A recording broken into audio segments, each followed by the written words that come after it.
ಇಂಧನ ಹಾಗೂ ಚಿಕ್ಕಮಗಳೂರು ಜಿಲ್ಲಾ ಉಸ್ತುವಾರಿ ಸಚಿವ ಕೆಜೆ ಜಾರ್ಜ್ ಅವರು ಕೇವಲ ಸರ್ಕಾರಿ ಕಾರ್ಯಕ್ರಮಗಳಲ್ಲಿ ಧ್ವಜಾರೋಹಣ ಮಾಡಲು ಮಾತ್ರ ಜಿಲ್ಲೆಗೆ ಆಗಮಿಸುತ್ತಿದ್ದಾರೆ ಎಂದು ಬಿಜೆಪಿ ಜಿಲ್ಲಾಧ್ಯಕ್ಷ ದೇವರಾಜ್ ಶೆಟ್ಟಿ ಕಿಡಿಕಾರಿದ್ದಾರೆ. ಜಿಲ್ಲೆಗೆ ಕೇವಲ ಗೆಸ್ಟ್ ಅಪಿಯರೆನ್ಸ್ ಆಗಿ ಬರ್ತಾ ಇದ್ದಾರೆ. ಕೇವಲ ಸರ್ಕಾರಿ ಕಾರ್ಯಕ್ರಮಗಳಿಗೆ ಬಂದು ಬಾವುಟ ಹಾರಿಸೋದು.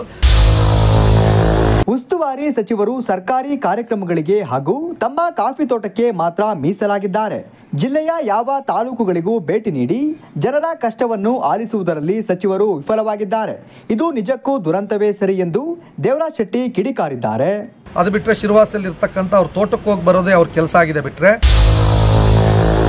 ಒಟ್ಟಾರೆಯಾಗಿ ಜಿಲ್ಲೆಯ 5 ತಾಲೂಕುಗಳು 9 ಮಂಡಲಗಳಿಗೆ ಅವರು ಪ್ರವಾಸ ಆಗಿರಲಿ, ಅಲ್ಲಿನ ಏನು ಜನಸಾಮಾನ್ಯರ ನೋವು ನಲುವುಗಳಿಗೆ ಸ್ಪಂದನೆ ಮಾಡೋದಾಗಲಿ, ಕಾರ್ಯಕರ್ತರಿಗೆ ಸ್ಪಂದನೆ ಮಾಡೋದಾಗಲಿ ಮತ್ತು ಅಧಿಕಾರಿಗಳನ್ನ ಹಿಡಿತದಲ್ಲಿ ಇಟ್ಕೊಳ್ಳೋದ್ರಲ್ಲಾಗಲಿ ಅವರು ವಿಫಲರಾಗಿದ್ದಾರೆ. ಜಿಲ್ಲೆಯ ಎಲ್ಲ ಅಧಿಕಾರಿಗಳು ಹಾಗೂ ಜನಪ್ರತಿನಿಧಿಗಳ ಸಭೆಯನ್ನು ಕರೆದು ಅಭಿವೃದ್ಧಿಗಾಗಿ ಶ್ರಮಿಸದಿದ್ದರೆ ಜಿಲ್ಲಾ ಉಸ್ತುವಾರಿ ಸಚಿವ ಸ್ಥಾನಕ್ಕೆ ರಾಜೀನಾಮೆ ನೀಡಬೇಕೆಂದು ಒತ್ತಾಯಿಸಿದರು.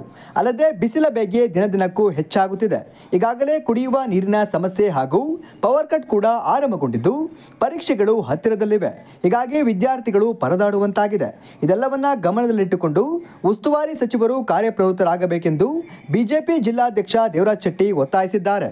ತಕ್ಷಣಕ್ಕೆ ತಾವು ಜಿಲ್ಲೆಯ ಎಲ್ಲ ಅಧಿಕಾರಿಗಳು, ಜಿಲ್ಲೆಯ ಎಲ್ಲ ಶಾಸಕರುಗಳು, ಮಾಜಿ ಶಾಸಕರುಗಳ ಸಭೆಯನ್ನು ಕರೆದು ಒಟ್ಟಾರೆಯಾಗಿ ಚಿಕ್ಕಮಗಳೂರು ಜಿಲ್ಲೆಯ ಅಭಿವೃದ್ಧಿಗೆ ತಾವು ಕೆಲಸವನ್ನು ಮಾಡಬೇಕು. ಇಲ್ಲ ಅಂತ ಹೇಳಿದರೆ ಜಿಲ್ಲಾ ಉಸ್ತುವಾರಿ ಸಚಿವ ಸ್ಥಾನದಿಂದ ತಾವು ತೆರಳಬೇಕು ಅಂತೇಳಿ ಭಾರತೀಯ ಜನತಾ ಪಾರ್ಟಿ ಆಗ್ರಹವನ್ನು ಮಾಡುತ್ತೆ. ಅದ್ರ ಜೊತೆಯಲ್ಲಿ ಈಗಾಗಲೇ ಬಿಸಿಲ ಧಗೆ ಹೆಚ್ಚಾಗ್ತಾ ಇದೆ. ಈಗಾಗಲೇ ನಾವು ಫೆಬ್ರವರಿ ತಿಂಗಳಲ್ಲಿದ್ದೀವಿ. ಇನ್ನೂ 2-3 ತಿಂಗಳು ಬಿಸಿಲು ಹೆಚ್ಚಿರೋದ್ರಿಂದ ಎಲ್ಲ ಕಡೆ ನೀರಿನ ಅಭಾವ ಪ್ರಾರಂಭ ಆಗುತ್ತೆ. ವಿದ್ಯುತ್ ಶಕ್ತಿ ಈಗಾಗಲೇ ಕಟ್ ಮಾಡೋಕ್ಕೆ ಸ್ಟಾರ್ಟ್ ಮಾಡಿದಿರಿ, ಪವರ್ ಕಟ್ ಸ್ಟಾರ್ಟ್ ಮಾಡಿದಿರಿ. ಮಕ್ಕಳಿಗೆ ಎಕ್ಸಾಮ್ಗಳ ಹತ್ತಿರ ಬರ್ತಾ ಇದೆ, ಕುಡಿಯೋ ನೀರಿಗೆ ತೊಂದರೆ ಆಗ್ತಾ ಇದೆ, ರೈತರಿಗೆ ತೊಂದರೆ ಆಗ್ತಾ ಇದೆ, ಹಸುಕರಿಗಳಿಗೆ ತೊಂದರೆ ಆಗ್ತಾ ಇದೆ. ಇದ್ರ ಕಡೆ ಯಾವುದೇ ರೀತಿಯಾದಂಥ ಗಮನವನ್ನು ತಾವು ಕೊಟ್ಟಿಲ್ಲ. ತಕ್ಷಣ ಅಧಿಕಾರಿಗಳಿಗೆ ಸೂಚನೆಯನ್ನು ಕೊಟ್ಟು ಯಾವುದೇ ರೀತಿಯಲ್ಲಿ ಎಕ್ಸಾಮ್ ಟೈಮಲ್ಲಿ ನೀವು ಪವರ್ ಕಟ್ ಮಾಡಬಾರ್ದು ಅಂತ ಸೂಚನೆಯನ್ನು ಕೊಡಬೇಕು. ಹಾಗೆ ಅಗತ್ಯವಾಗಿರ್ತಕ್ಕಂಥ ಕುಡಿಯೋ ನೀರಿನ ವ್ಯವಸ್ಥೆ, ಅದು ದನಕರುಗಳಿಗಿರ್ಬೋದು, ಜಾನುವಾರುಗಳಿಗಿರ್ಬೋದು, ರೈತರಿಗಿರ್ಬೋದು, ಕುಡಿಯೋ ನೀರಿನ ವ್ಯವಸ್ಥೆಗೆ ಯಾವುದೇ ರೀತಿಯ ತೊಂದರೆ ಆಗದೇ ರೀತಿಯಲ್ಲಿ ತಾವು ಕ್ರಮ ವಹಿಸಬೇಕು ಅಂತೇಳಿ ಭಾರತೀಯ ಜನತಾ ಪಾರ್ಟಿ ಆಗ್ರಹವನ್ನು ಮಾಡುತ್ತೆ.